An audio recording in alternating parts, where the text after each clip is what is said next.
Jacques Weber, vous êtes donc de retour avec ce spectacle, Éclat de vie. On pense à éclat de rire, mais aussi aux éclats de vie comme une toile impressionniste de votre vie. Mais du coup, est-ce que c'est un spectacle où l'on rit ? Ah oui. Oui, je crois que, si vous voulez, je reprends le terrain de la comédie. La comédie, c'est quoi? C'est l'opposition des extrêmes, c'est-à-dire la farce et le tragique. Donc, avec une espèce de collage qui ne constitue pas d'ailleurs à raconter ma vie, loin de là, ou à essayer de me faire connaître, loin de là. Non. Je crois que c'est vraiment un collage comme ça qui va vers l'émotion pour justement... Et collage donc de textes célèbres ou anonymes, classiques ou contemporains, sur tous les supports dramatiques. Ils sont puisés sur tous les supports dramatiques existants. Et puis, ma foi, avec ça, j'ai un peu repensé aux lois de vieux musical que j'adorais tant, qui est l'alternance de la chanson triste, de la chanson drôle, chanson rythmée, de la chanson plus lente. Et puis, ce qu'il y a de très nouveau dans cette nouvelle présentation, c'est que je suis accompagné d'un des plus grands musiciens actuels, qui est Eric Truffaz, qui est un trompettiste absolument incroyable. Là, on a travaillé il y a ça fait plusieurs jours qu'on travaille, et vraiment, c'est très, très émouvant, parce que ça fait comme de la musique de film. On se croirait parfois chez Heineke, puis d'autres fois chez je sais plus qui. Maxime Le Forestier sera avec vous, parce que c'est assez particulier, ce spectacle. Éclat de vie, vous l'avez joué, il y a eu un véritable succès. Je vous donne un scoop. Maxime ne sera pas là. Il ne sera pas là, finalement. Je le comprends très bien, je vais vous dire pourquoi, parce qu'il faut expliquer pourquoi. Il ne faut pas dire qu'il a la grippe, c'est faux. C'est tout simplement parce que les répétitions de Restos du Cœur ont été déplacés, et donc il se trouve, et je comprends très bien, c'est beaucoup plus important. Parce que, en fait, ce spectacle que vous allez jouer devant 160 000 spectateurs au théâtre, vous allez le jouer cette fois, mais juste un soir, c'est sur la scène du théâtre de Montrouge, lundi prochain, en direct, pour 50 cinémas en France. Ça sera diffusé pour 110 cinémas, d'accord. Voilà. Alors c'est assez hallucinant, c'est pour moi tout à fait nouveau. Ça n'est pas nouveau, c'est une chose qui se pratique depuis quelques années déjà avec l'opéra.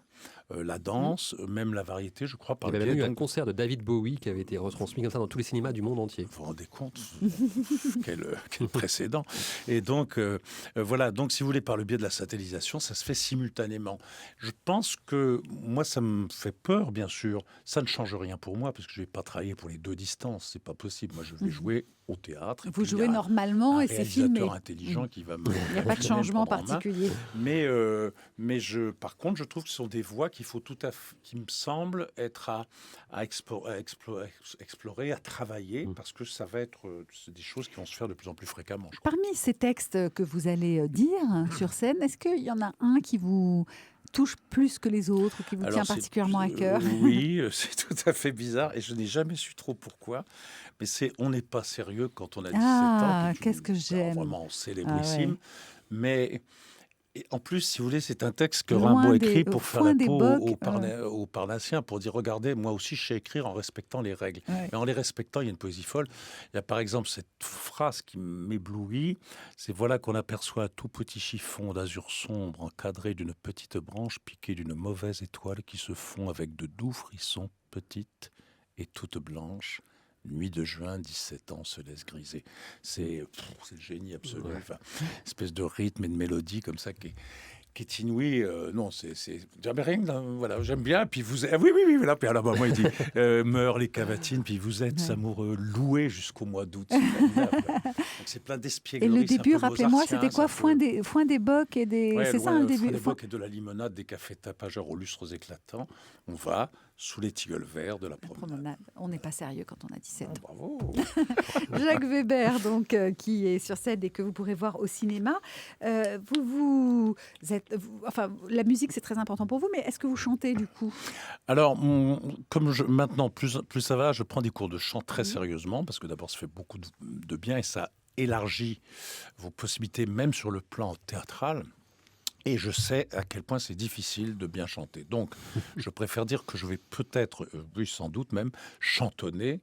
Mais chanter, ça sera pour un prochain spectacle, en travaillant très fort. Vous y pensez quand même. Oui, parce que ce que je veux dire tout simplement par là, c'est que si un jour je chante, je jure que je chanterai bien. Je ne me permettrai pas d'arriver approximativement sur une chanson, parce que je trouve ça très pas bien. Voilà. Qu'est-ce que la chanson a finalement de plus que la poésie? J'aurais pu vous poser la question dans l'autre sens. C'est une bonne question. En tout cas, ce qui est certain, c'est qu'elle est, pas fréquemment, mais ça lui arrive souvent quand même, d'être un des très beaux, comment dirais-je, un des très bels endroits de la poésie. C'est un endroit possible pour la poésie. Qu'il s'agisse du répertoire, vous parliez de David Bowie, que je ne connaissais pas bien, hélas, et j'ai relu quelques phrases comme ça. C'est magnifique, mais après, on peut parler de Trenet, on peut parler de Thomas Fersen, on peut parler de Souchon, on peut parler de Barbara et tant d'autres. La poésie, oui, elle peut être là. Mais ce que je crois que ça amène quand même, c'est une plus grande facilité dans un rapport mélodique avec la personne qui entend. La mélodie poétique, c'est quelque chose d'assez abstrait, d'assez compliqué. Il faut peut-être un 10 heures.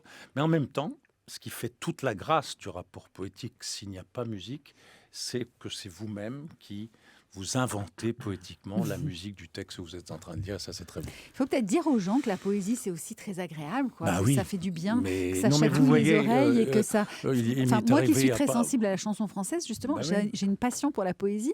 Et ma fille, qui travaille la poésie à l'école, ne comprend pas cette passion. Elle me dit, mais c'est vrai que quand tu étais petite, tu aimais la poésie. Comment est-ce possible? Mais oui, mais en plus, la poésie, c'est pas loin du monde. C'est pas une chose qui s'invente loin de chez nous. Elle est même là, si on le veut. La poésie, déjà, ça se fait dans le regard que l'on pose sur les choses. Mais tout moment peut devenir poétique par le regard qu'on a dessus. Et moi, je trouve, par exemple, l'autre jour, il m'est arrivé d'avoir des débats autour de la personnalité de Madame Taubira. Et alors, il y en avait qui se moquaient de la façon poétique dont elle avait parlé de son émotion quant aux ces petits enfants qu'on avait laissés sur la plage. Il n'y a pas à se moquer de ça. C'est assez beau et assez fort que la poésie débarque dans le langage politique. C'est une source d'espoir et c'est une source d'intelligence parfois, et parfois manque un peu. Mais c'est vrai que la poésie peut susciter la moquerie et que aimer la poésie peut être l'occasion d'être moqué. Les imbéciles sont légion. Mais on a entendu à quel point Victor Hugo, par exemple, résonnait quand on a vu l'hommage à la République. Vous le connaissez, ce texte de Victor Hugo? C'est magnifique, je ne le connais pas par cœur. Vous ne le connaissez pas par cœur, pour nous en dire un extrait.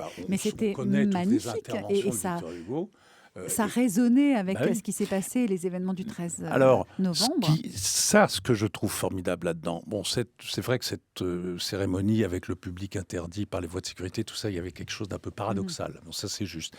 Mais ce que ça rappelait, c'est qu'il est arrivé à une époque dans notre histoire où les grands politiques avaient un langage d'une puissance et d'une poésie extraordinaire. Et ça peut vous soulever les foules. N'oublions jamais que la poésie, peut soulever les foules. La phrase forte et bien écrite peut soulever les foules. C'est Jean Gabin, votre acteur préféré, vous. Je te pique ta place. Mais je le fais pas bien, moi. Jacques Weber qui fait des imitations et qui dit je te pique ta place. Encore. À Thierry Garcia. Mais je suis un fou parce qu'en plus il ressemble à mon grand-père. Et puis c'est pas cet homme a introduit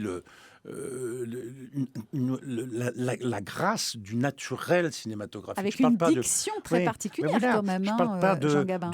il n'était pas, parce que maintenant on nous dit soit naturel, ça ne veut rien dire. Il était vrai. Personnage, et le vrai n'a rien à voir avec le naturel. Comme Depardieu, que vous aimez beaucoup aussi d'ailleurs. Ce sont des personnages. Comme par hasard, et vous faites bien de le dire, Gérard comme Jean Gabin, on les entend très clairement. La phrase est écrite comme une belle langue. Ce sont les porteurs d'Audiard comme Laurence Olivier de Shakespeare. Quoi. Et ça, c'est formidable. Et moi, oui, Gabin, je suis fou dingue, comme de Gérard d'ailleurs. Est-ce que vous connaissez le texte de sa chanson On ne Je sais. Parce que ça aussi, c'est de la poésie. C'était Jean-Loup qui avait écrit ça, je crois. Jean-Loup Dabadi. C'était quoi alors? Vous vous en souvenez ou pas? Je sais plus les paroles, mais je me souviens de... Qu'on sait jamais. Quand j'étais petit, haut comme 3 pommes. On était petit, haut comme 3 pommes. Jacques Weber est votre invité dans France Bleu Midi ensemble, avec beaucoup de poésie dans ce monde de brut, et ça fait du bien. Dans un instant, c'est la brute qui revient. L'imitateur, Thierry Garcia.